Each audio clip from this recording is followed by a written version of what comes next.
ദിവ്യകാരുണ്യ ഈശോയ്ക്ക് സ്തുതിയായിരിക്കട്ടെ. തിന്മയുടെ പടുകുഴിയിൽ നിന്നും വിശുദ്ധിയുടെ പടവുകളിലേക്ക് മകനെ കൈപിടിച്ചുയർത്തിയ ഒരമ്മ. അതിനായി ആ അമ്മ സ്വർഗത്തിന് കൊടുത്തത് അവളുടെ കണ്ണുനീരും പ്രാർത്ഥനയുമാണ്.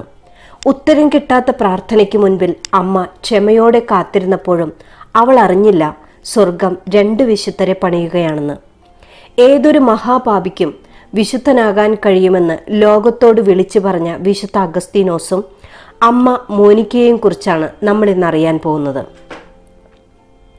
ഉത്തരാഫ്രിക്കയിലെ കാർത്തേജിൽ ഒരു ഭക്ത ക്രിസ്തീയ കുടുംബത്തിലാണ് വിശുദ്ധ മോനിക്ക ജനിച്ചതെങ്കിലും പ്രായമായപ്പോൾ പാട്രീഷ്യസ് എന്ന ഒരു വിജാതീയനെ വിവാഹം കഴിക്കേണ്ടി വന്നു.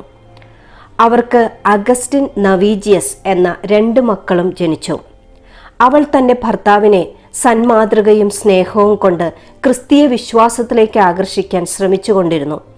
കുറേ വർഷങ്ങൾക്കൊടുവിൽ തൻ്റെ സഹനവും ക്ഷമയും പ്രാർത്ഥനയും വഴി ഭർത്താവ് മാനസാന്തരപ്പെടുകയും കൂടാതെ അദ്ദേഹം മരിക്കുന്നതിന് 1 വർഷം മുമ്പ് ജ്ഞാനസ്നാനവും സ്വീകരിച്ചു. അതിനുശേഷം പല പാഷണ്ഡതകളിലും അശുദ്ധ പാപങ്ങളിലും മുഴുകി ജീവിച്ച മകൻ അഗസ്റ്റിനു വേണ്ടിയായിരുന്നു ആ അമ്മയുടെ പ്രാർത്ഥനകൾ. 15 വയസ്സ് മുതൽ 30 വയസ്സ് വരെ വിവാഹം കഴിക്കാതെ തന്നെ ഒരു സ്ത്രീയുടെ കൂടെയായിരുന്നു ജീവിതം. അങ്ങനെ 18-ാം വയസ്സിൽ അദ്ദേഹം ഒരു കുട്ടിയുടെ പിതാവായി. ദൈവത്തിൻ്റെ സമ്മാനം എന്നർത്ഥം വരുന്ന അദയോദാത്തസ് എന്നായിരുന്നു മകൻ്റെ പേര്. അന്ന് അദ്ദേഹത്തിൻ്റെ വിദ്യാഭ്യാസ കാലത്ത് ആഫ്രിക്കയിൽ ഏറെ പ്രചാരത്തിലുണ്ടായിരുന്ന മനിക്കേയ മതത്തിൽ ആകൃഷ്ടനായി അതിൻ്റെ പ്രചാരകനായി മാറി. അങ്ങനെ വർഷങ്ങൾ കഴിഞ്ഞു. ആഫ്രിക്കയിലെ തകാസ്തയിൽ നിന്നും അദ്ദേഹം റോമിലേക്ക് പോയി. അവിടെ പ്രസംഗകല പഠിപ്പിക്കുന്ന ഒരു വിദ്യാലയം തുറന്നു. അങ്ങനെയിരിക്കെ മിലാനിൽ ഒരു പ്രൊഫസറായി ജോലി ലഭിച്ചു. അന്ന് മിലാൻ കത്തീഡ്രലിൽ മെത്രാനായിരുന്ന വിശുദ്ധ അംബ്രോസിനെ കണ്ടുമുട്ടി. അങ്ങനെ അവർ ആത്മസുഹൃത്തുക്കളായി മാറി. അമ്മ മോനിക്കയുടെയും ആത്മീയ ഗുരുവായിരുന്നു വിശുദ്ധ അംബ്രോസ്. ഒരിക്കൽ അദ്ദേഹം അമ്മയോട് പറഞ്ഞു, "നീ ചെയ്യുന്നത് തുടരുക. ഇത്രയേറെ കണ്ണീരിൻ്റെ മകൻ നശിക്കുക അസാധ്യമാണ്." അങ്ങനെ അമ്മ മോനിക്കയുടെ മരണത്തിന് മുൻപ് തന്നെ വിശുദ്ധ അംബ്രോസിന്റെ പ്രസംഗങ്ങളും വിശുദ്ധ പൗലോസ്ലീഹയുടെ ലേഖനത്തിലെ വാക്കുകളും അദ്ദേഹത്തെ മാനസാന്തരത്തിലേക്ക് നയിച്ചു. ഒരിക്കൽ അദ്ദേഹം ഇങ്ങനെ പ്രാർത്ഥിച്ചു, "എത്ര നാൾ കർത്താവെ, എത്ര നാളാണ് ഇങ്ങനെ കഴിയുക?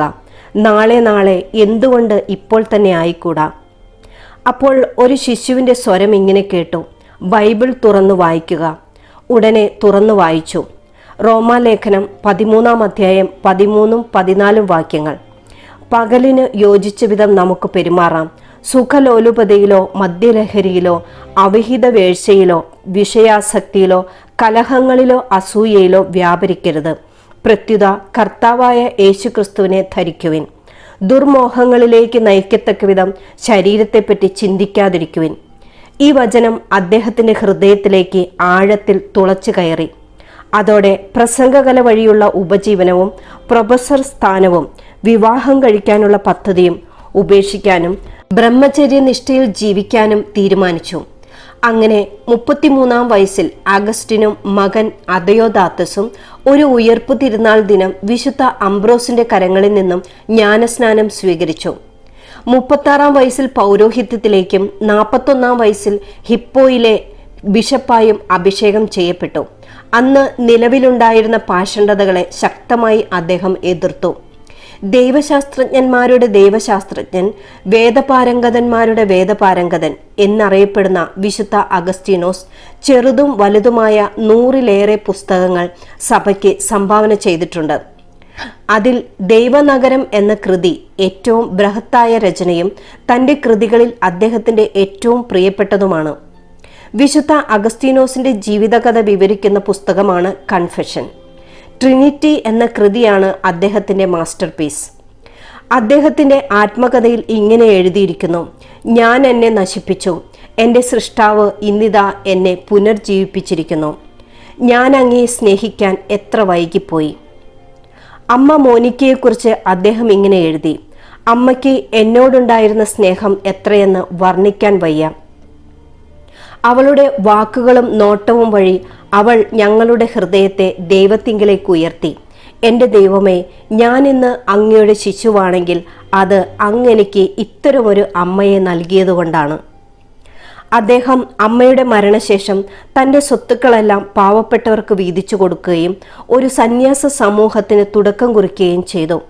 അങ്ങനെ ഹിപ്പോയിലെ മെത്രാൻ AD 430 തൻ്റെ 76-ാം വയസ്സിൽ നിത്യസമ്മാനത്തിനായി വിളിക്കപ്പെട്ടു. ഏതൊരു പാപിക്കും വിശുദ്ധനാകാം, ഏതൊരു പ്രാർത്ഥനയ്ക്കും ഉത്തരമുണ്ട് എന്ന സത്യം അമ്മ മോനിക്കയുടെയും മകൻ അഗസ്റ്റിൻ്റെയും ജീവിതം നമുക്ക് ഉറപ്പു തരുന്നു.